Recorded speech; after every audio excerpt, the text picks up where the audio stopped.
समुद्री लुटेरा Jack sparrow का नाम तो यकीनन आप सब ने बहुत सुना होगा, मगर बहुत कम लोग ही इसकी असलियत के बारे में जानते हैं। Pirates of the Caribbean film में जैक स्पैरो का जो कैरेक्टर दिखाया गया है, ये आम फिल्मों की तरह ख्याली नहीं बल्कि तारीख का एक ऐसा रियल नेम है जिसका नाम जैक स्पैरो था, जो कि कश्ती और इंसानों को लूटने वाला एक बहुत बड़ा लुटेरा हुआ करता था। लेकिन यहाँ पर एक सवाल बनता है कि आखिर इस लुटेरे ने ऐसा क्या किया था उस समय में जिससे आज इस पर कई तरह की फिल्म्स और डॉक्यूमेंट्रीज बनाई जा रही हैं। तो आइए आज की इस वीडियो में ये जानने की कोशिश करते हैं कि आखिर कौन थे ये जैक स्पैरो।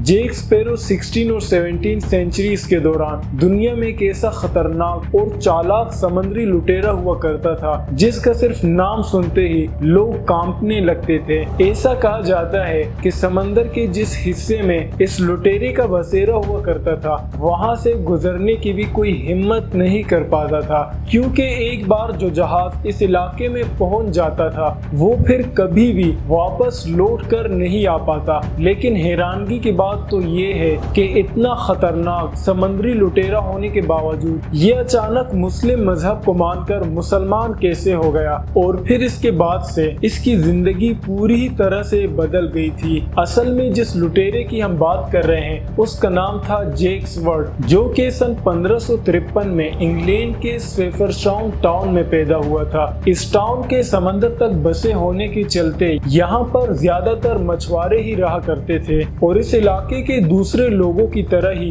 जैक ने भी अपनी शुरुआती जिंदगी में मछलियां पकड़ने में ही सारा दिन गुजारा करते थे। जैक ने मछलियां पकड़ने के लिए बचपन से ही समंदर की लंबे लंबे सफर शुरू कर दिए थे, जिसके चलते वो बहुत कम उम्र में ही जहाजों को चलाने का एक्सपर्ट बन गया था। बताया जाता है कि इंग्लैंड के इस टाउन के अंदर बहुत से समुद्री लुटेरे भी रहा करते थे, और उनकी संगत में ही आकर जैक भी बड़े होते होते एक शातिर लुटेरा बन चुका था।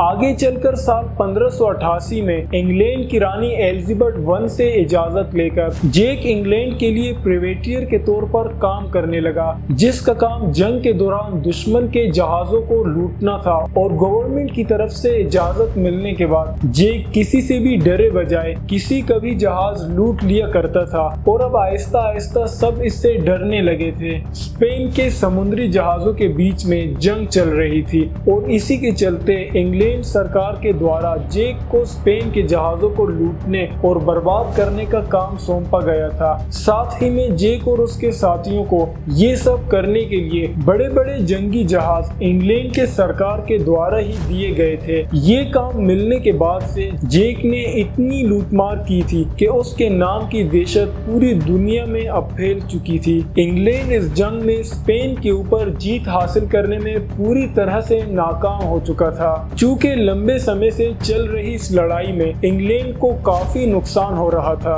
इसीलिए 1603 में इंग्लैंड के राजा जेम्स I ने आते ही जंग को खत्म करने का ऐलान कर दिया, और इसके साथ ही इन्होंने अपने सभी प्राइवेटियर्स को दोबारा वतन आने का हुक्म दिया। राजा का हुक्म मिलते ही सभी लोग अपने अपने जहाज लेकर इंग्लैंड वापस लौट आए। लेकिन इसके साथ ही इन लोगों में बहुत से प्राइवेटियर्स ऐसे भी थे जिनको अब उसी लूटमार वाली जिंदगी की ही आदत लग चुकी थी, इसीलिए उन्होंने इंग्लैंड वापस लौटने से साफ इनकार करके अपनी लूटमार को उसी तरह से जारी रखने का फैसला किया। राजा का हुक्म ना मानने पर ये लोग इंग्लैंड सरकार की नजर में दुश्मन लुटेरे बन गए।